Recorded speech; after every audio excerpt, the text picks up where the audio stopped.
पहलगाम में आकर उन आतंकवादियों ने धर्म पूछ के हमारे लोगों को मारा। हमारे सेना के जवानों ने जी उनको मारा तो धर्म पूछ कर नहीं मारा, उनका कर्म देख कर मारा। जिन मोहि मारा तिन मोहि मारे, जिन्होंने मुझे मारा हमने केवल उन्हीं को मारा। युद्ध में भी नैतिकता का पालन किया जाना चाहिए, यह भारत की परंपरा रही है। आपकी आवाज को सुनने आ रही है प्रभात खबर इलेक्शन एक्सप्रेस। देखते रहिए प्रभात खबर इलेक्शन एक्सप्रेस। और आप लोग, मैं जानता हूं कि ऑपरेशन सिंदूर के बारे में सुनना चाहते हैं।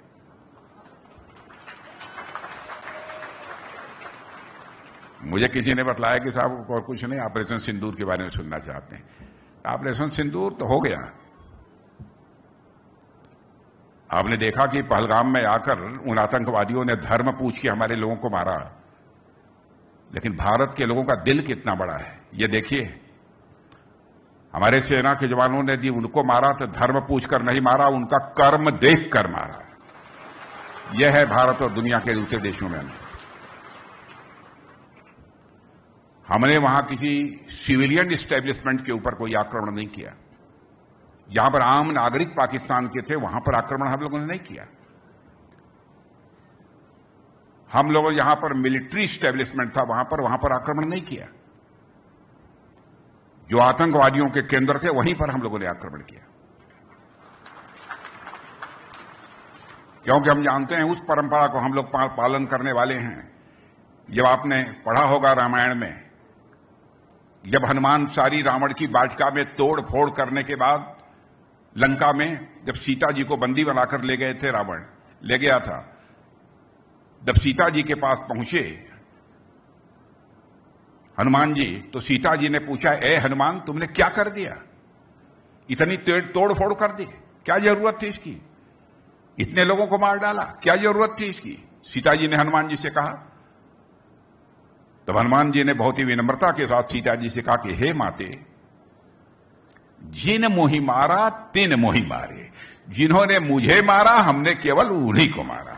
तो ऑपरेशन सिंदूर में भी यही हुआ है। जिन आतंकवादियों ने हमारे लोगों को मारा था, हमारे सेना के जवानों ने उन्हें ही मारा है। देखिए, युद्ध में भी नैतिकता का पालन किया जाना चाहिए, यह भारत की परंपरा रही है। और आधुनिक युग में भी नैतिकता का पालन यह भारत करता है। मेरे बहनों भाइयों, भारत के सेना के जवान करते हैं। और मुझे सचमुच रक्षा मंत्रालय में पिछले 6-6.25 वर्षों से मैं काम कर रहा हूं। मैं देखता हूं अपने जवानों को, अपने अधिकारियों को, मुझे बेहद खुशी होती है। क्या जज्बा है, क्या जुनून है। 22 तारीख के बाद, 22 तारीख को पहलगाम की घटना घटित हुई है। वहां मारे गए 26 लोग आतंकवादियों के द्वारा। 23 को ही जब बैठक बुलाई मैंने, सारे चीफ्स, सेना प्रमुख, वायुसेना प्रमुख, नौसेना प्रमुख, सीडीएस, डिफेंस सेक्रेटरी, एनएसए, हमारी बैठक में सभी लोग मौजूद थे।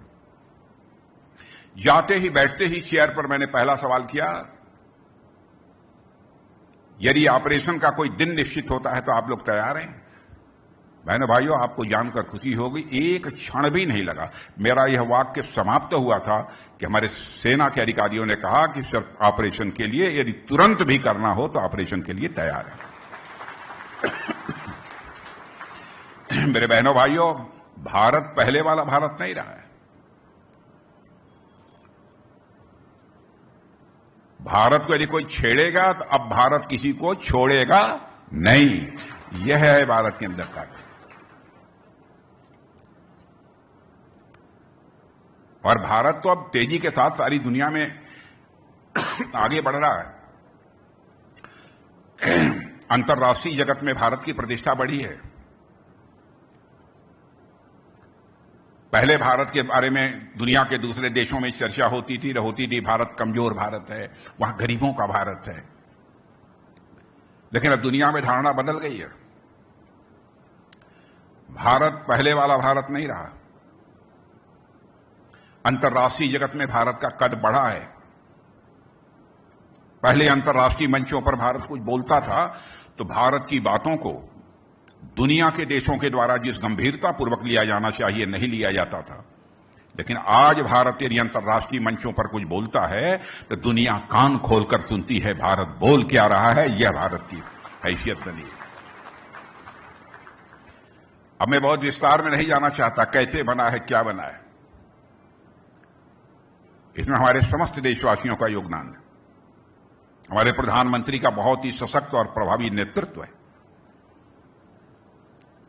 और आप देखते नहीं हमारे प्रधानमंत्री के बारे में, दुनिया का देश चाहे जो भी कर ले, कितना भी ताकतवर, झुकते नहीं है। कुछ लोग कहते हैं हम झुकते भी नहीं, टूटते भी नहीं, लेकिन हम पूरी तरह से आश्वस्त हैं, न झुकेंगे न टूटेंगे।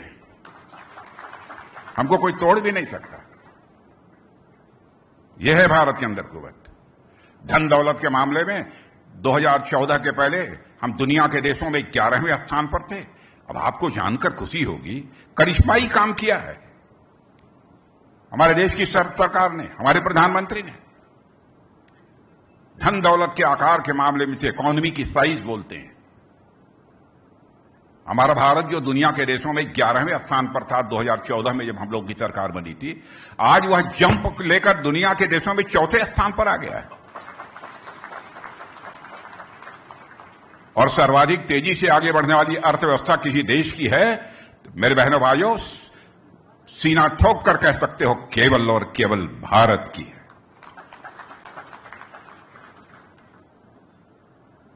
यह हम लोगों के लिए गौरव की बात है। आज भी बहुत सारे क्षेत्रों में क्या उपलब्धियां हैं, बहुत विस्तार में नहीं जाना चाहता हूं। आप सब राजस्थान की वीर भूमि के लोग हैं और मैं मानता हूं कि आप सभी के सहयोग से हमारा राजस्थान भी आगे बढ़ेगा और देश भी आगे बढ़ेगा। आपने इस कार्यक्रम में मुझे आमंत्रित किया। वैसे आमंत्रित ना भी कहते, आप कह देते कि हम इतने लोग इकट्ठा हो रहे हैं, आप चलिए, तो मैं चला आता। लेकिन आगे भी मुझे दिल्ली बहुत ही जल्द पहुंचना है, इसलिए अब इससे ज्यादा मैं नहीं बोलूंगा। मुझसे तो कहा गया कुछ नहीं बोलना है, बस जाके खड़े हो जाइए, चले जाइए। लेकिन आप लोगों से मिलकर मुझे बेहद खुशी हुई है। और महाराजा गज सिंह जी के प्रति मैं हृदय से सम्मान व्यक्त करता हूं।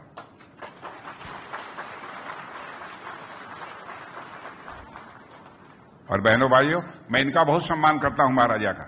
आज से नहीं, कई वर्षों से, 25 साल हो गए होंगे। और आपके सांसद तो एकदम कमाल करते हैं।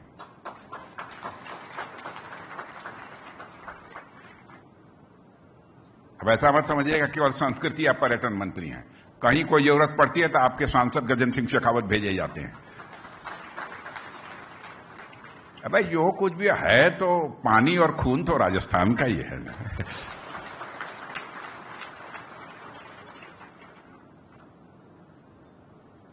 तो मैं चलूं?